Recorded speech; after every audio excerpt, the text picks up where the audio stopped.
So can I first just ask what brought you to this field and why is it something that you're really, because I know you have a lot of people that's like, you shouldn't be talking about it, etc.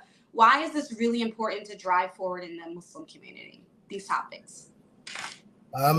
For various reasons. I think it's a topic that deserves attention because for various reasons it's not really addressed, and I've seen a lot of abuse in the Muslim community, both in the UK and abroad.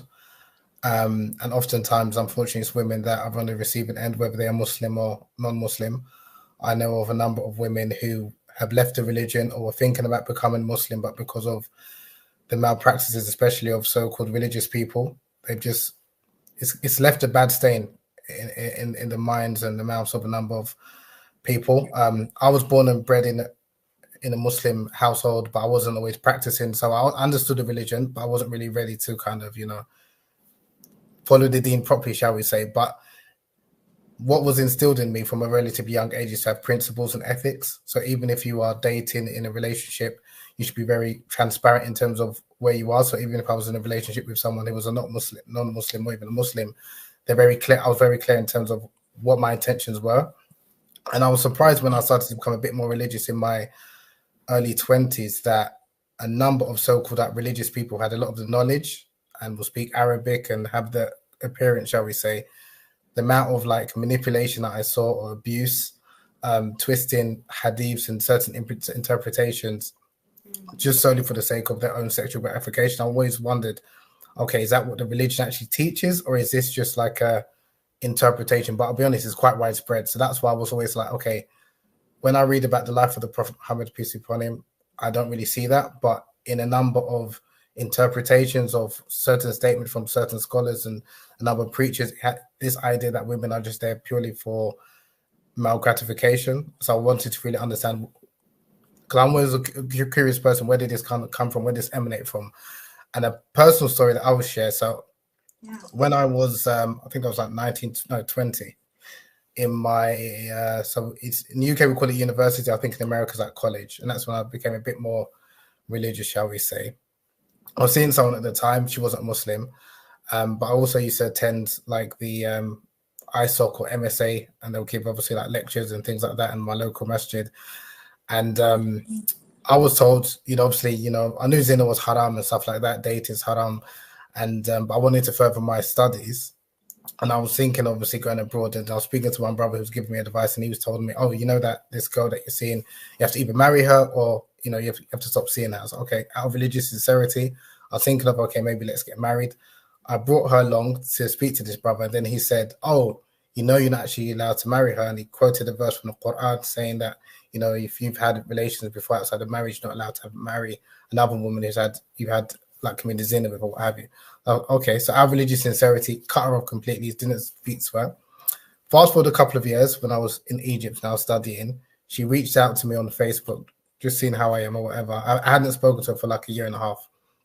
And then she was like, oh, I became Muslim, then I left Islam. I was like, okay, that's a quick turnaround. What happened? She was like, oh, that such and such, that, well, he's not my friend anymore, but that brother that you introduced me to, was like, yeah. She's like, we got married. I'm like, what?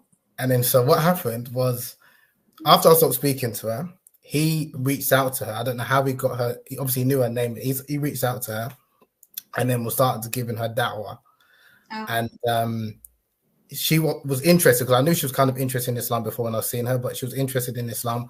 But he put it to her that, you need to get married because you're not allowed to go to certain conferences because unless you have a male mahram, and because of ikhtilat and things like that, so out of religious sincerity, she embraced Islam.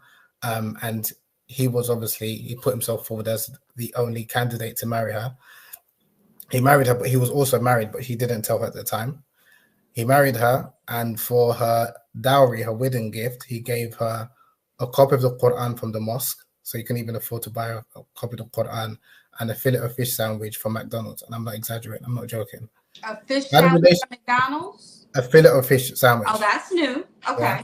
Mm-hmm. Had relations with her, because obviously she was living with her parents, had relations with her, sometimes in his car, sometimes he would get a hotel, whatever, treated her, like violated her.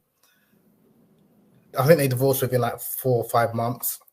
And then she told me that another brother within the same mosque was offering, I know that you're single, and it's just, she was like, I got like, and I've heard these type of stories time and time again, and it's by brothers who are outwardly very religious, have the long beard, have the miswork in their mouth, and recite Quran and Sunnah. And this is pervasive in the UK. I know it happens in some parts of the US, but it's pervasive in many parts of the UK, and unfortunately, by a number of black brothers as well. And then when I went abroad to Egypt, I saw similar as well. And there's different, we talk about the different types of temporary marriages, but I saw similar like kind of students of knowledge with engaging in these type of like secret marriages or temporary marriage practices. And it's a thing where what I never understood is, okay, if you want to see a woman, whatever, obviously that's between you and Allah, but using a religion, I never understood that. That is what I never really understood. That, and it was, and like I said, it's rampant that people use religion. They will use certain interpretations. They will quote certain scholars, and because I have access to the Arabic language and these books, I can see what they're quoting, and I can see obviously someone who isn't familiar with our heritage will just think, oh, such and such scholar said this, so therefore this is Islam. And oftentimes, what these people are doing, they're presenting a interpretation or a very harsh interpretation, then they're making it like that's the only interpretation.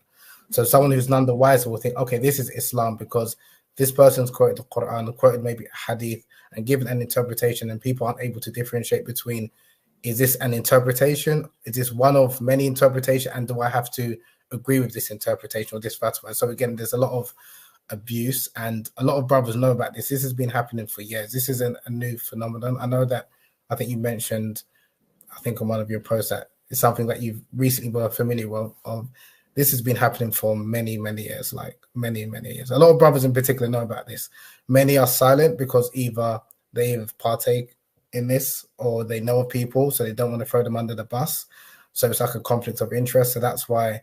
But again, it's just like for me, we're not only misrepresenting the religion, but also we're misrepresenting the image of the Prophet Muhammad, peace be upon him, because a lot of people have this perception that this is what our religion teaches. And if a brother's not ready to, commit, that's fine. I'm not saying it's fine to commit zina, don't get me wrong, but do what you're doing, but don't use the religion to justify sleeping around, and especially with the woman coming into Islam or the woman who is Muslim and she thinks this is going to be like a long-term marital relationship, but really and truly you only want to use her to satisfy your desires. And again, like I said, that's why my idea was to put the information out so at least people have access to it. Yeah. So I did mention this in my book, A Taste of Honey, like 10 years ago, but I haven't really done many talks because I'm not really in the dawah scene and things like that. So it's for people to hopefully to